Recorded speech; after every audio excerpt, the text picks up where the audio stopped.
Olá galerinha, tudo bom com vocês? Espero que todo mundo esteja aí 100%.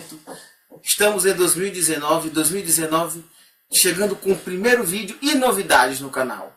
Hoje vai estrear um quadro aqui no canal que chama-se Histórias Assustadoras. Então vamos, nesse ano de 2019, além dos outros vídeos que iremos ter sobre política e curiosidades e comentando notícias que estão gerando polêmica na web, também irei fazer vídeos agora de uma coisa que eu gosto muito, que eu resolvi trazer para o canal, em 2019.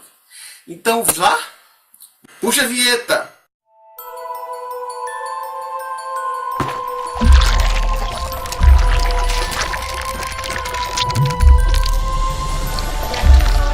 Histórias assustadoras. Então, chegou a hora de falarmos no capítulo muito triste da história do nosso país. Vamos falar do Hospital Colônia de Barbacena, considerado o Holocausto brasileiro. Esse caso, galera, esse vídeo vai conter cenas fortes, que não pode ser adequado para todo tipo de pessoa, mas que é um fato da história do país e que eu acho que é importante todo mundo saber para que isso nunca volte a se repetir. Então vamos lá? Esse caso é horripilante, chocante e revoltante. Então vamos lá saber mais um pouco sobre o assunto.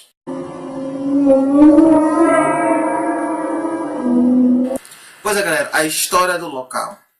Em 1903, Barbacena, Minas Gerais, ganhou a alcunha de Cidade dos Loucos, graças à inauguração de 7 instituições psiquiátricas no município.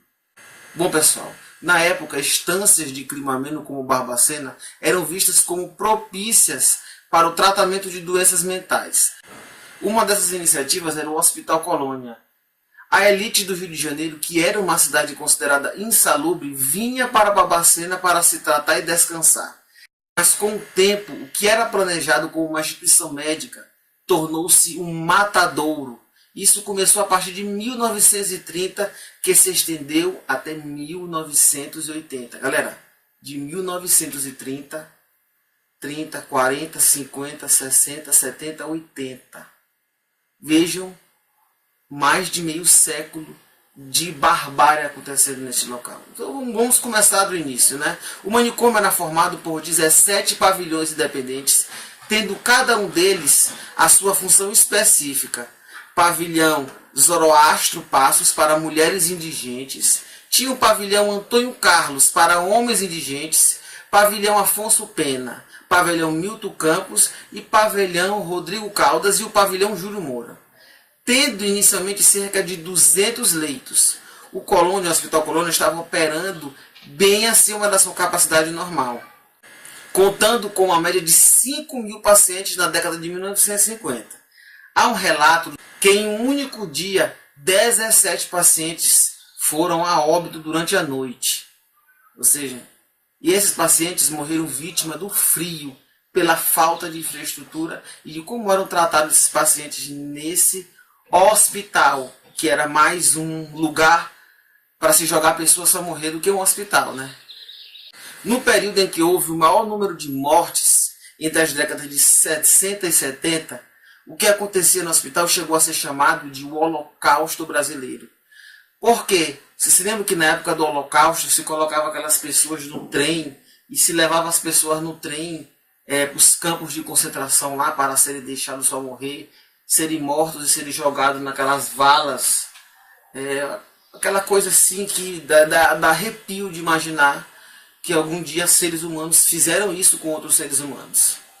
E por que esse Hospital Colônia foi também chamado de Holocausto Brasileiro? Porque também tinha uma linha de trem que pegava as pessoas da cidade e levava as pessoas para morrer nesse lugar aí. Estima-se, galera, prestem bem atenção, isso para mim, quando eu fui fazer a pesquisa desse vídeo, eu fiquei chocado. Estima-se que pelo menos 60.000 pessoas tenham morrido no Hospital Colônia de Barbacena. 60.000 pessoas. Bom, junto ao hospital, com uma área aproximada de 8.000 metros quadrados, foi construído na mesma época, um cemitério designado, chamado como Cemitério da Paz.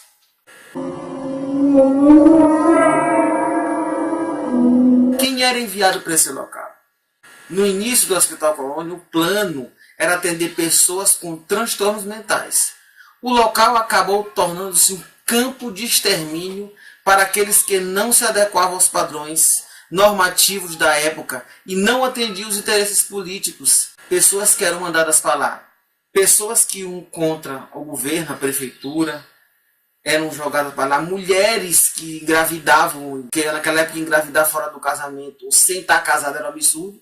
Então bota a mulher no trem e manda para lá para morrer. Desagradou o prefeito, lá o governo, a classe dominante, os poderosos, joga no trem e manda morrer. Era isso. E além de loucos, pessoas com distúrbios mentais que estão pela rua, eles passavam pelas ruas lá, tirando todas as pessoas de rua, jogando nesse trem para mandar para lá para morrer. Cerca de 70% dos pacientes da colônia não possuíam nenhum diagnóstico de transtorno psicológico. Pode imaginar isso? Muitos dos pacientes eram apenas alcoólatras, andarilhos, amantes de político, que eles pegavam as amantes de político, o político vai se servir da mulher, entendeu? Terminou? Ah, não está me agradando mais, senão minha mulher pode descobrir. Joga no trem e manda para morrer lá. Era esse tipo. Entre outras pessoas, andarilhos, amantes de político, crianças indesejadas, epilépticos, inimigos políticos da elite local, prostitutas, homossexuais, vítimas de estupro e pessoas que simplesmente não se adequavam ao padrão da época. Até homens ditos como tímidos, mulheres com senso de liderança, mulheres que não achavam certo a mulher ser naquela época relevada a nada, a uma mera para agradar o homem, dominada pelo homem. Essas mulheres que achavam também, que se voltavam contra isso, também eram botadas no trem e enviadas para esse lugar para morrer, gente. Isso, cara, quando eu pesquisei sobre isso, eu fiquei perplexo. E outra coisa, boa parte da população da colônia também era de etnia negra, ou seja, mostrando o terror, o preconceito e como o ser humano pode ser e ter capacidade de fazer isso com outros seres humanos. De um hospital psiquiátrico, a instituição virou um depósito de gente indesejada. Os pacientes eram separados por sexo, idade e características físicas. Como a colônia não tratava apenas pessoas da cidade, viam muita gente de fora do estado e da cidade, que vinham pelo trem. Então lá tinha pessoas de vários locais do país e de outras cidades vizinhas.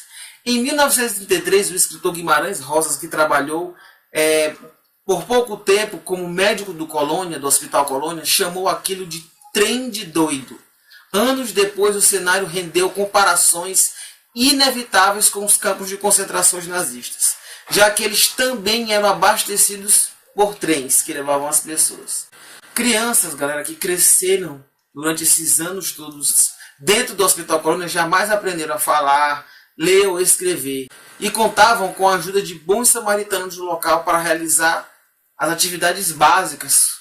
Gente, eu vou mostrar algumas imagens aí para você ter. As pessoas ficavam jogadas pelo chão, se faziam cocô, ficavam lá e até morrer, até a míngua, praticamente não se alimentavam direito. É simplesmente assim uma coisa de chocar, mas que esse ano eu vou mostrar esse tipo de história. Histórias assim é bom você saber, todos nós, para que nunca mais isso se repita. E graças a Deus hoje em dia se tem uma fiscalização, se tem as mídias sociais para um negócio desse não acontecer de novo. Então vamos continuar com a história. Então vamos lá. Como eles eram tratados lá dentro do Hospital Colônia? Era simplesmente... Não eram tratados. Era terrível. Eram forçados a trabalhar manualmente. Muitas vezes sem receber nada em troca. Muitas vezes recebiam alguns maços de cigarro. Dormir sobre folhas de capim. Formigas saíam dessas folhas e mordiam os pacientes. Precisavam lidar os pacientes com estupros dos funcionários que estupravam as mulheres, torturas físicas e psicológicas, eram submetidos a terapias de choque, duchas escocesas sem nenhuma razão aparente. Como você põe as pessoas inocentes ali e vai torturar elas? A tal tortura era aplicada com o propósito de servir apenas como castigo, ou devido à perseguição oriunda da falta de afinidade entre pacientes e funcionários. Muitos não resistiam e acabavam falecendo durante as torturas. Devido à superpopulação, os internos, galera, andavam parcialmente ou completamente nus e eram expostos a baixas temperaturas. E ainda muitos pacientes, por conta da hipotermia, ou morriam sufocados. Não existia um sistema de água encanada ou suprimento de alimentos que abastecesse o alto número de pacientes. Muitos desses pacientes se banhavam e bebiam água do esgoto a céu aberto que tinha dentro do local. Para proteger seus bebês que eram separados das mães após um determinado tempo, grávidas cobriam a si mesmo com fezes, galera, evitando com que funcionários e outros pacientes se aproximassem. Doentes eram abandonados em seus leitos para morrer, sem dar alimento, sem darem banho. A pessoa ficava ali até morrer. As crianças eram mantidas nos pavilhões e recebiam tratamento idêntico ao oferecido aos adultos, permanecendo inclusive no meio deles. Crianças que nasciam no local, ocorriam relações entre pacientes ou muitas vezes eram estuprados. Às vezes as mulheres engravidavam, que foram chamados por alguns jornalistas de os filhos da loucura. Cerca de 3 dezenas eram doados logo após o nascimento, sem que suas mães biológicas tivessem a chance de abraçá-los. Compreensível que depois disso muitas mulheres tivessem de fato enlouquecido. As mães engravidavam muitas vezes por estupro, seus filhos eram arrancados e as mulheres muitas vezes ficavam loucas, não eram loucas e ficavam loucas, muitas vezes se suicidaram e morriam à míngua ali. Como foi o caso dessa Sueli Aparecida Rezende, que deu entrada na unidade em 1971 aos 8 anos de idade. Em função de crises de epilepsias, engravidou dentro do hospital 19 anos mais tarde, quando tinha 27 anos. Deu à filha o nome de Débora Aparecida e lutou como uma leoa para amamentar sua cria. Como não conseguiu, Débora foi tirada dos seus braços com 10 dias de vida. E desde aquele episódio, Sueli tornou-se uma paciente cada vez mais agressiva. Cada data de aniversário da sua filha, ela rezava por ela, sonhava com um dia que poderia tocar de volta na sua filha e ver de perto alguém que afinal era um pedaço seu. Sueli apareceu num curta, num filme, O Nome da Razão, cantando uma música. O Manel tenha compaixão, tira nós todas dessa prisão, estamos todas de azulão, lavando o pátio de pé no chão. Lá vem a boiada do pessoal, arroz cru e feijão sem sal, e mais atrás vem um macarrão, parece cola de colar balão. E mais atrás vem a sobremesa, banana podre em cima da mesa, e mais atrás vem uma funcionária. Pois é, galera, ela, Sofia, morreu no início de janeiro de 2006, de infarto aos 50 anos. Privada de realizar seu sonho, se tivesse aguentado por mais um ano, teria sido encontrada por Débora, que procurou a sua mãe. Hoje, com 27 anos, que procurou desesperadamente sua mãe, em 2007, ela soube que sua mãe verdadeira era a paciente do Hospital do Holocausto Brasileiro, de Barbacena. Infelizmente, essa moça não conseguiu reencontrar sua filha e sua filha não conseguiu reencontrar sua mãe.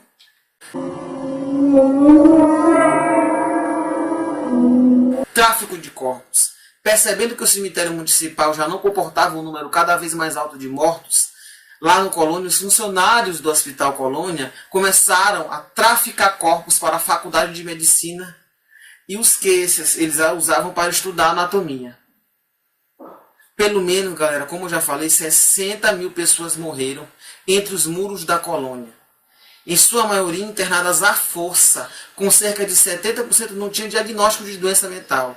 Nos períodos da maior lotação, 16 pessoas morriam por dia. Ao morrer, davam lucro pois seus corpos eram vendidos para as faculdades de medicina. Quando houve muito excesso, que eles não estavam conseguindo traficar, porque já estava cheio as faculdades de medicina de corpos, como não tinha mais onde enviar e nem como enterrar, porque já estava superlotado o cemitério, eles botavam tambores de ácido, pegavam os corpos e jogaram dentro, os corpos se diluindo na frente dos outros internos, passando ao redor. E o relacionamento comunicava com os familiares, né? Quando eles não se manifestavam interesse de vir buscar o cadáver, qualquer coisa, né? Quando tinha o cadáver disponível, a gente cedia para as faculdades. E esses cadáveres, eles eram cedidos ou eram vendidos? Não, era cedido, não era vendido, não.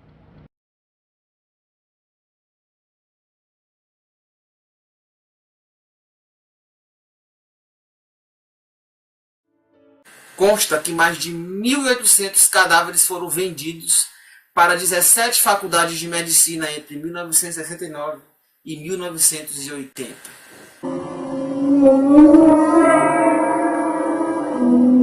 A imprensa começou a denunciar. Em 61, o fotógrafo Luiz Alfredo do jornal Cruzeiro retratou a realidade dentro do hospital por um determinado período de tempo, trazendo para o público o que ocorria dentro dos muros da colônia. Eram as primeiras fotos feitas no local que chegaram ao conhecimento do público e que chocaram a população brasileira. Foi um convite, isso aconteceu porque foi um convite de Magalhães Pinto, que era o então governador de Minas, que levou o fotógrafo ao lado do repórter José Franco para conhecer as instalações do hospital. E o que ele encontrou lá marcou ele profundamente. E eu vou falar algumas palavras dele, do fotógrafo. Passamos pelo portão de ferro do manicômio e vimos muita gente maltrapilha andando largada pelo pátio, em silêncio sepulcral. Me distanciei do grupo da visita e comecei a fotografar sozinho e fiquei bastante chocado. Ainda havia democracia no país naquela época e uma cidade linda conhecida como a Cidade das Rosas. Como poderia haver algo desse tipo?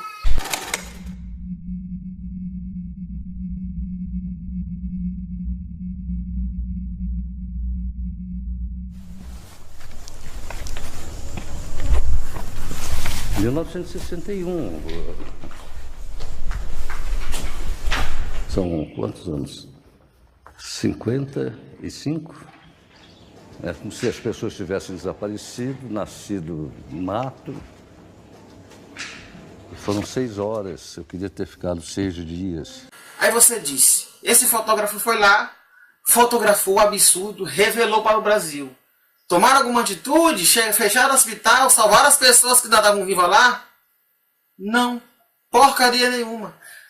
Ficou mais não sei quantos anos, de 1979, o jornal Estado de Minas publicou uma série de reportagens intitulada Nos Porões da Loucura, relatando o que ocorria no Hospital Psiquiátrico Colônia de Barbacena. Os maus tratos aos internos foram divulgados nas fotografias de Jane Faria e nos textos de Ira Firmino, que mais tarde foram reunidos esses relatos no livro. Essas fotos que foram tiradas em 19 mostrou que está todo mundo nu, as mulheres estavam nuas, completamente violadas, em uma condição muito mais precária. As imagens do Napoleão são muito duras.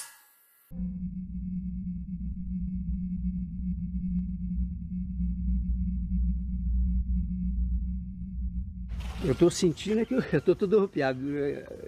Talvez seja alguma coisa que não depende da opção consciente, né? Eu fiquei aqui por volta de 4 horas com um grupo de médicos. Tem até uma foto de uma que está bem na posição fetal que eu fiz, né? Uma foto que eu fiz por cima. É uma situação de defesa que eu achava, né? Era a única maneira de se defender da situação que estava, era de apertar o corpo, as mãos. Esse curta, Em Nome da Razão, o documentário brasileiro de 1979 do cineasta Alvécio Raton.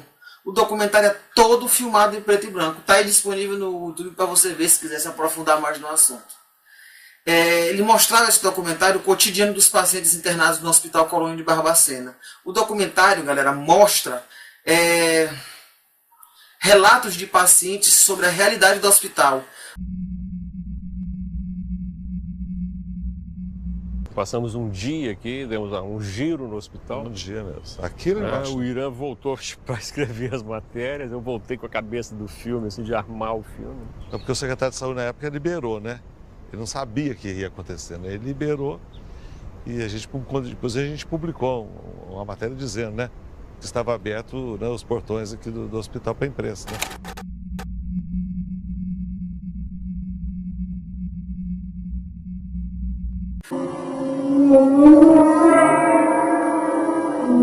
O fim que levou tudo isso. O curta, as reportagens da série e as fotos de Napoleão Xavier fizeram o debate começar. Juntar-se a isso, o psiquiatra italiano Franco Basaglia teve a chance de visitá-lo em 79. Chegou a comparar o local com um campo de concentração nazista e ele exigiu o fechamento imediato dessa instituição.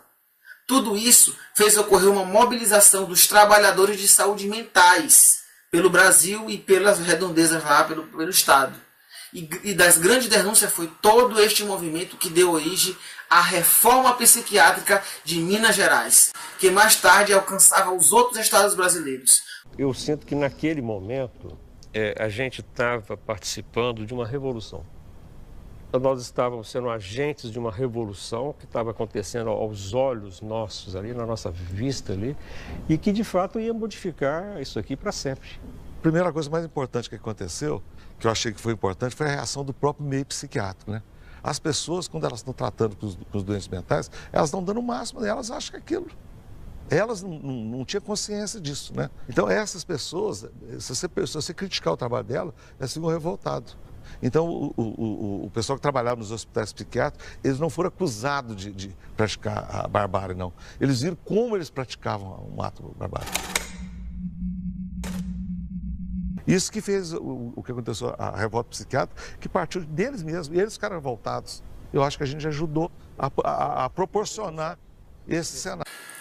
A casa funciona até hoje sob a administração da Fundação Hospitalar do Estado de Minas Gerais e conta com 160 pacientes daquela época e chama-se Centro Hospitalar Psiquiátrico de Barbacena. Foram construídos módulos residenciais, ela passou por uma reforma, hoje transformada em um hospital regional. Muitos pacientes moram nestes módulos. Das 33 crianças, somente 4 estão vivas, entre eles Silvio Savart. Ele foi fotografado por Napoleão Xavier, aquela foto que eu já mostrei, onde o menino de 11 anos, vestido de mulher e com o corpo coberto de moscas na colônia, deu ao autor fotógrafo a impressão de ver um cadáver. Esse garoto ainda está vivo. Outra sobrevivente é a Maria Cláudia Geijo, que chegou à instituição em 1974, aos 13 anos de idade, e permaneceu internada até hoje. A casa foi criada para eles, né? Tanto que são 4 rapazes e 3 moças. No começo foi difícil até para mim, quando a gente via que o chão tinha só fezes, né? Falava, nossa, meu Deus, me dá coragem, né? Os primeiros dias eram difíceis mesmo.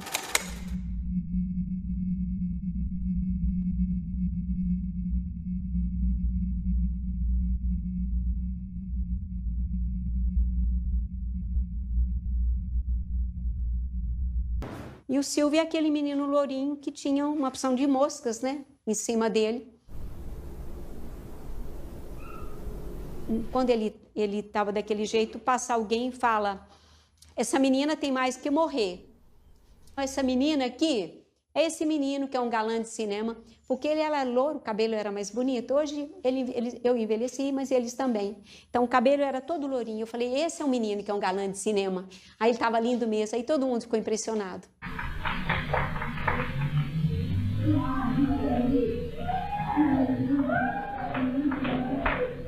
A Wanda Lúcia, né? A Wanda Lúcia está naquele filme do Elvésio Raton, quando ela era pequenininha, junto com o Silvinho. Em 1996, após seu fechamento, a colônia foi reaberta, desta vez transformado em um Museu da Loucura.